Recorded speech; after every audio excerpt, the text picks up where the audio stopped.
Halo Malaysia, selamat pagi, salam sejahtera Malaysia. Malaysia kita punya, cintai Malaysiaku, kita jaga kita. Sebelum kita mulakan berita hangat pada hari ini, untuk anda yang baru pertama kali, silalah untuk sudi tekan butang subscribe, like dan share. Sila juga tinggalkan komen anda kerana setiap komen anda amatlah dihargai. Berita hangat hari ini daripada channel ini, Denyut nadi suara rakyat bergema terus-menerus di dalam channel ini. Setiap hari kita membawakan berita-berita terbaru yang pastinya dinantikan oleh seluruh rakyat Malaysia. Kita akan mulakan berita kita. 1, 2, 3. Berita mula sekarang. Salam sejahtera Malaysia. Selamat pagi tuan-tuan dan puan-puan yang dihormati sekalian. Denyut nadi suara rakyat bergema di channel ini. Berita terkini untuk perkembangan terkini kes Mahkamah Datuk Seri Najib Tun Razak.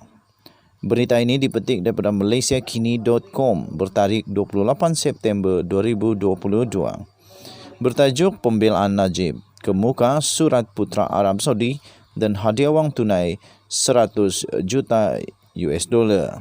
Berita penuh. Pembelaan Datuk Seri Najib Razak dan perbicaraan kes rasuah yang membabitkan RM2.3 bilion milik One Malaysia Development Berhad 1MDB hari ini telah mengemukakan surat daripada kerabat diraja Arab Saudi yang menyatakan bahawa bekas Perdana Menteri itu menerima hadiah wang tunai AS 100 juta ringgit, AS 100 juta dolar sebagai pengiktirafan terhadap sumbangan beliau kepada dunia Islam. Surat menggunakan kepala surat pejabat peribadi Saud Abdul Aziz Majid Al Saud, bekas Gubernur wilayah Madinah itu, turut menyebut hadiah itu adalah sempena persahabatan yang terjalin antara kedua-duanya dan sebagai menghargai idea-idea baharu Najib selaku pemimpin Islam moden. Peguam Wan Aizuddin Wan Mohammed ketika membacakan surat yang ditandatangani pada 1 Februari 2011 berkata, antara lain putra itu memberikan Najib sejumlah 100 juta US dollar sebagai hadiah yang akan dimasukkan ke dalam akaun beliau. Surat itu turut menyatakan bahawa Najib hendaklah memiliki budi bicara mutlak bagi menentukan bagaimana hadiah tersebut akan digunakan bagi mempromosi Islam agar ia terus berkembang dan putra berkenaan menambah baginda tidak mengharapkan sebarang faedah pribadi sama ada secara langsung atau tidak langsung susulan pemberian itu, katanya. Wan Aizuddin berkata demikian ketika menyoal saksi pendakwaan ke-37 iaitu R. Uma Devi yang merupakan pengurus cawangan M-Bank Malaysia Berhad, M-Bank Malaysia Berhad Jalan Raja Chulan mengenai surat itu apabila merujuk beliau kepada dua dokumen berkaitan deposit berjumlah 60.6 juta serta 30.2 juta yang diterima oleh Najib antara Februari dan Jun 2011.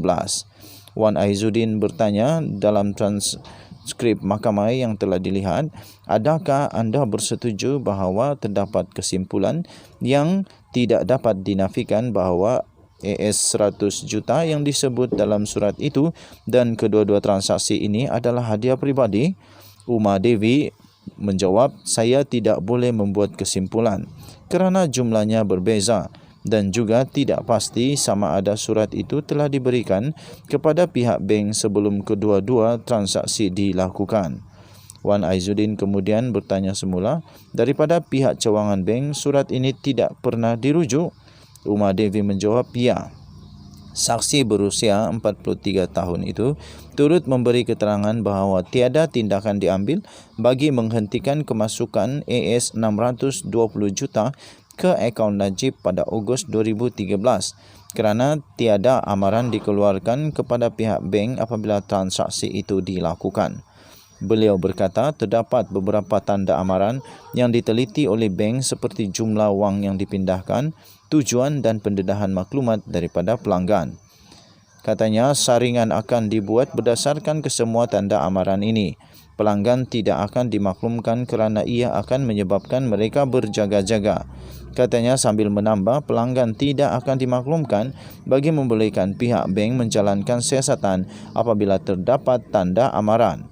Najib 69 tahun berdepan dengan 4 pertuduhan menggunakan kedudukan beliau untuk memperoleh rasuah berjumlah RM2.3 bilion daripada dana 1MDB Funds dan 21 pertuduhan pengubahan wang haram membabitkan jumlah sama. Perbicaraan di hadapan Hakim Datuk Colin Lawrence Sequara bersambung.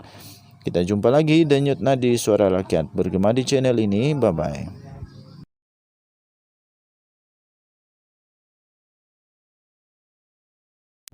Salam sejahtera Malaysia. Ada banyak artikel menyatakan bahawa antara punca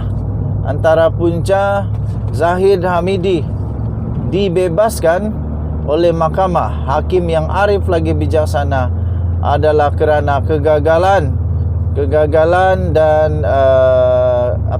kelemahan daripada pihak pendakwaan. Kerana itu tuan-tuan dan puan-puan, berlegarlah banyak teori baru, cadangan baru. Antara cadangan yang pasti ditakuti oleh Najib Razak adalah Gopal Sri Ram ganti pihak pendakwaan. Seperti Najib Razak mengganti peguam bela pada saat-saat akhir. Jadi ada netizen mencadangkan gantikan pihak pendakwaan itu kepada Gopal Sri Ram. Gopal Sri Ram yang telah berjaya di dalam kedua-dua kes, iaitu Najib Razak dan Rosmah Mansur. Dua-dua berjaya dikalahkan. Jadi apa pendapat kamu ya? Pertama, pendapat kamu, adakah boleh Gopal Sri Ram gantikan pihak pendakwaan ini? Pertama, kalau boleh,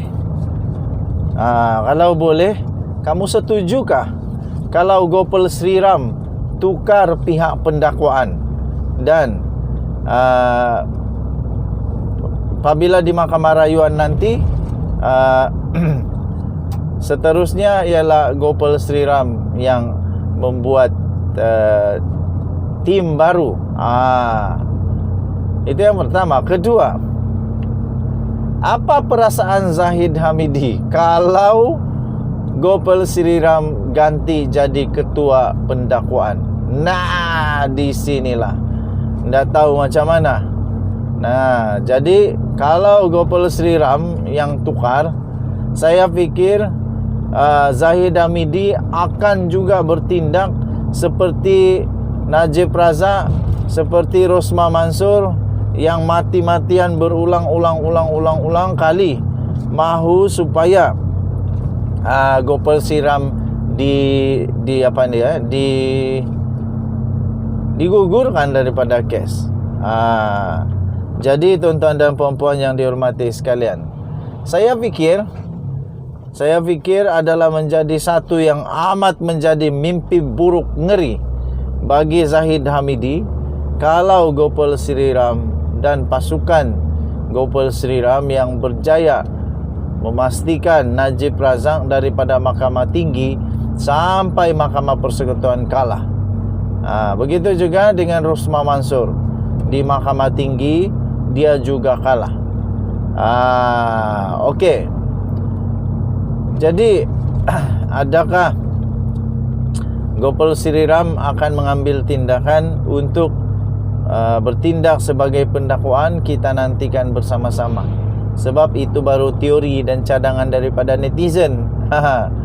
Saya tiada masalah, siapapun hantam saja. Yang penting hakim adalah arif, bijaksana. Apapun keputusannya memang terbaik. Dia punya alasan penghakiman tadi pun memang sangat-sangat logik. Sangat betul lah, sangat betul. Jadi tuan-tuan dan puan-puan yang dihormati sekalian, hormati keputusan mahkamah, hormati keputusan hakim, jangan meroyan. Waktu menang seronok, sekali kalah meroyan habis. hentam itulah, hentam ini, tapi waktu menang, mana? Okey, kita jumpa lagi. Denyut Nadi, Suara Rakyat bergema di channel ini. Bye-bye.